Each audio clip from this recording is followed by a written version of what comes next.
अस्सलाम वालेकुम and hello friends, क्या हाल है आप सबकी। उम्मीद है आप सब ठीक हो गए। Welcome back to the channel with another video. तो कैसे हो आप सब। So today in this video हम जर्मनी में एजुकेशन के हवाले से तमाम डिटेल्स डिस्कस करेंगे। If you are planning to study in Germany तो आपको किन स्टेप से गुजरना चाहिए, किस तरह से आप अप्लाई कर सकते हो, यूनिवर्सिटी किस तरह से फाइंड करनी है, वहाँ पे रिक्वायरमेंट्स क्या क्या होंगी उस यूनिवर्सिटी के अंदर, डॉक्यूमेंट्स किस तरह से प्रिपेयर करनी है और एक्सेप्टेंस आने के बाद बाकी आगे का प्रोसीजर कैसा होगा, इन तमाम चीजों को आज इस वीडियो में हम डिस्कस करेंगे। So without wasting time let's get started. सबसे पहला क्वेश्चन ये है कि क्या आपको जर्मनी जाना चाहिए या नहीं जाना चाहिए। क्या जर्मनी आपकी वो डिमांड्स फुलफिल करेगा जिनको सोच के आप जर्मनी जा रहे हो। और मेरे ख्याल से अगर आपने इस वीडियो पे क्लिक किया है तो यकीनन आपने ये तो सिलेक्ट कर ही लिया होगा कि आपने जर्मनी जाना है। That's why you want to know all the information.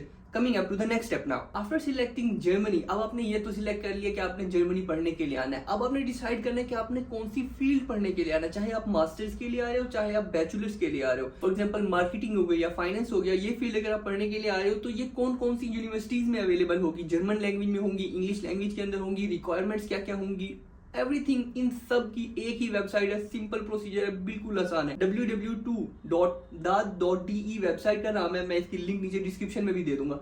इस पे आपने जाना है। इस पे इतने इजी स्टेप्स में सर्च इंजन बने हुए हैं जो कि आपने इजीली सर्च कर देना। मैं आपको दिखाता भी हूँ। जब आप इस वेबसाइट पे चले जाओगे www.daad.de पे, यहाँ पे सर्च ऑप्शंस में आपको बहुत सारे ऑप्शंस मिलेंगे जिसमें आप अपनी फील्ड का नाम भी लिख सकते हो, मोड ऑफ लैंग्वेज को सिलेक्ट कर सकते हो, यूनिवर्सिटी फीस को सिलेक्ट कर सकते हो कि यूनिवर्सिटी फीस बिल्कुल ना हो, क्योंकि जर्मनी में जितनी भी पब्लिक यूनिवर्सिटीज है उनकी फीस कोई भी नहीं है, तो आप इजीली वहां पे फ्री स्टडी कर सकते हो। तो आपने ये तमाम फिल्टर सर्च करने के बाद जैसे ही ओके करना है तो आपके पास ऑप्शंस आ जाएंगे बहुत सारी यूनिवर्सिटीज के लगी, ये यूनिवर्सिटीज हैं, इसका ये रिक्वायरमेंट्स है। अब जैसे ही आप उन यूनिवर्सिटीज पे क्लिक वगैरह करोगे तो आगे उनकी डॉक्यूमेंट्स क्या क्या रिक्वायर्ड होंगी, उनमें अप्लाई किस तरह से कर सकते हो, उनके अंदर अप्लाई करने के लिए रिक्वायरमेंट्स क्या क्या है, आइल्स की जरूरत है या नहीं है, इंग्लिश अगर चाहिए, आइल्स चाहिए तो कितने बैंड चाहिए उसमें, एवरीथिंग, वो सारी डिटेल्स आपको इस वेबसाइट पे मिल जाएंगी। अगर मैं जनरली बात करूं तो इन तमाम यूनिवर्सिटीज में ये कुछ डॉक्यूमेंट्स हैं जो तमाम यूनिवर्सिटीज रिक्वायर करती है, जिनके अंदर सबसे पहले आपका पासपोर्ट आता है, आपका मोटिवेशन लेटर आता है। मोटिवेशन लेटर के ऊपर मैं पहले भी एक वीडियो बना चुका हूँ, आप उसको देख सकते हो। आपके रेफरेंस लेटर आते हैं, आपकी लास्ट डिग्री की ट्रांसक्रिप्ट वगैरह आती हैं। चाहे आप बैचलर्स में अप्लाई कर रहे हो तो वो 12th का सर्टिफिकेट हो जाएंगे या ट्रांसक्रिप्ट हो जाएंगे। अगर आप मास्टर्स के लिए अप्लाई कर रहे हो तो वो बैचलर्स की ट्रांसक्रिप्ट हो जाएंगी। आपका वर्क एक्सपीरियंस आता है, अगर आपके पास कोई वर्क एक्सपीरियंस है या इंटर्नशिप्स वगैरह हैं तो आपने उनको भी अपलोड करना होता है। इसके अलावा लैंग्वेज प्रोफिशिएंसी सर्टिफिकेट आते हैं, आपने आइल्स या टोफल कोई भी एग्जाम वगैरह दिया हुआ है, या आपके पास अगर वो नहीं है तो इंग्लिश प्रोफिशिएंसी सर्टिफिकेट हो, depending upon the university requirement, जो कि आप देख सकते हो वहाँ पे। और इन सब के बाद में एंड में जीआरई या जीमैट भी अगर आप देना चाहो तो दे सकते हो। ये नॉर्मली जो मैंने जनरल डॉक्यूमेंट्स की लिस्ट बताई है ना, ये मैंने थोड़ी सी ज्यादा बताई है। काफी बच्चे अब ये कहेंगे कि हम जीआरई के बगैर भी एडमिशन ले सकते हैं, एसएटी के बगैर भी एडमिशन ले सकते हैं, आइल्स के बगैर भी हमें मिल जाता है।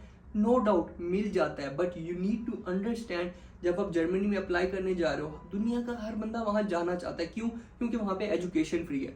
पब्लिक यूनिवर्सिटीज के अंदर एजुकेशन फ्री है, ओके हो गया। पब्लिक यूनिवर्सिटीज के अंदर मोस्टली वहां पे जर्मन लैंग्वेज में है, बट आप उनमें इंग्लिश लैंग्वेज वाली सिलेक्ट कर रहे हो। बाहर से आने वाला हर बच्चा, चाहे वो पाकिस्तान से आ रहा है, इंडिया से आ रहा है, बांग्लादेश से आ रहा है, वो ये चाहता है कि वो इंग्लिश लैंग्वेज यूनिवर्सिटी में जाए। तो आप एक छोटे आप अगर इतने सारे बच्चे हैं पब्लिक यूनिवर्सिटीज में, अब ये इंग्लिश में आप इसके अंदर कम्पीट करने वाले हो, उसके अंदर भी आप वो सिलेक्ट करते हो कि जिसके अंदर मुझे इंग्लिश प्रोफिशिएंसी सर्टिफिकेट ना देना पड़े, तो आप इतने से छोटे से एक उसमें आ जाते हो और इसमें आप कम्पीट कर रहे हो।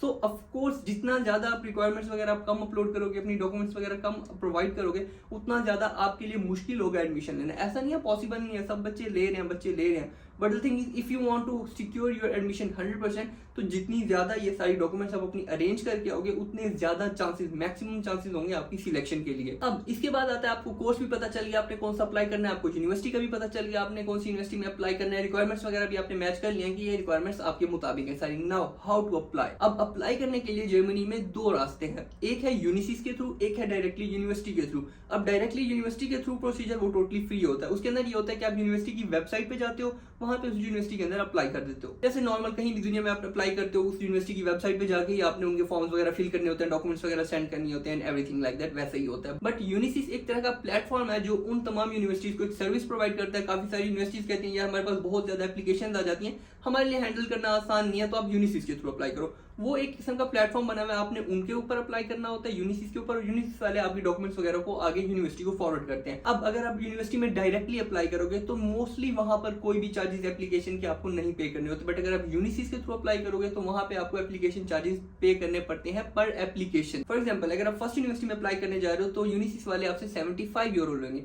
फिर अगर आप सेकंड यूनिवर्सिटी में अप्लाई कर रहे हो तो वो 75 से कम होकर 30 पे आ जाएगा। Similarly third university, fourth university में भी आपसे सिर्फ 30 यूरो लेंगे। एक मिनट वीडियो आगे बढ़ाने से पहले मैं सिर्फ इतना चाहूंगा, अगर आपने अभी तक मेरा यूट्यूब चैनल सब्सक्राइब नहीं किया तो इस लाल बटन को दबा दो।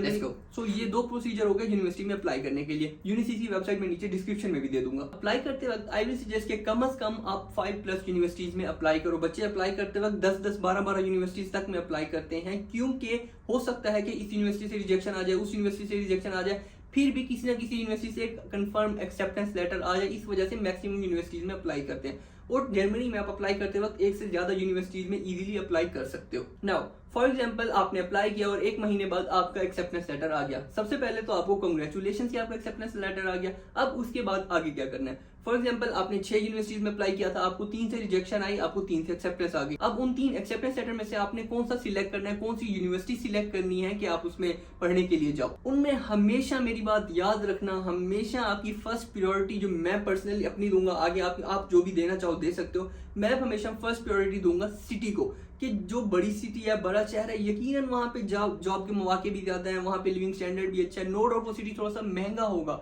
But as compare to other cities वहां पे जॉब मार्केट भी अच्छी होगी, वहां पे और सहूलतें भी सारी इजीली प्रोवाइडेड होंगी। तो फर्स्ट प्रायोरिटी आपकी हमेशा सिटी होनी चाहिए, जैसे बर्लिन हो गई, फ्रैंकफर्ट हो गई, कोलिन हो गया, म्यूनिक हो गया, मतलब इन तमाम सिटीज में अगर आपका हो रहा है ना, तो आपकी फर्स्ट प्रायोरिटी ये सिटीज होनी चाहिए। सेकंड आ जाता है जॉब सिचुएशन के, उस सिटी में जॉब सिचुएशन कैसी है। यकीनन आप किसी बड़े शहर में जा रहे हो तो वहां पे यकीनन job situation as compare to जो छोटे शहर होते हैं उनसे ज्यादा ही अच्छी होगी, तो इस चीज को भी आपने मद्देनजर रखना है। थर्ड आता है फील्ड। अब ऐसा तो है नहीं कि आपने 10 यूनिवर्सिटीज में अप्लाई किया तो सिर्फ एक ही फील्ड में अप्लाई किया, यकीनन आपने डिफरेंट मल्टीपल फील्ड्स में अप्लाई किया। अब आपके पास 2 रैंडम 3 रैंडम फील्ड हैं, तो उसमें से आपने डिसाइड करना है कि आप कौन सी फील्ड को परस्यू करना चाहते हो। एंड इन द एंड हमारे पास यूनिवर्सिटी रैंकिंग आ जाता है। जर्मनी के अंदर यूनिवर्सिटी रैंकिंग इतनी मैटर नहीं करती, क्योंकि आप जर्मनी में एक पब्लिक यूनिवर्सिटी में पढ़ने जा रहे हो। एंड जर्मन की पब्लिक यूनिवर्सिटी जो होते हैं ये रैंकिंग पे इतना फोकस ही नहीं करते। तमाम यूनिवर्सिटीज के अंदर curriculum and everything almost same होता है, अनलाइक यूएस या यूके की यूनिवर्सिटीज वगैरह जो कि बाकायदा रैंकिंग वेबसाइट वालों को इवन पे तक कर देती हैं कि भाई हमें हमेशा टॉप पे रखना है। तो इस तरह का सीन नहीं है,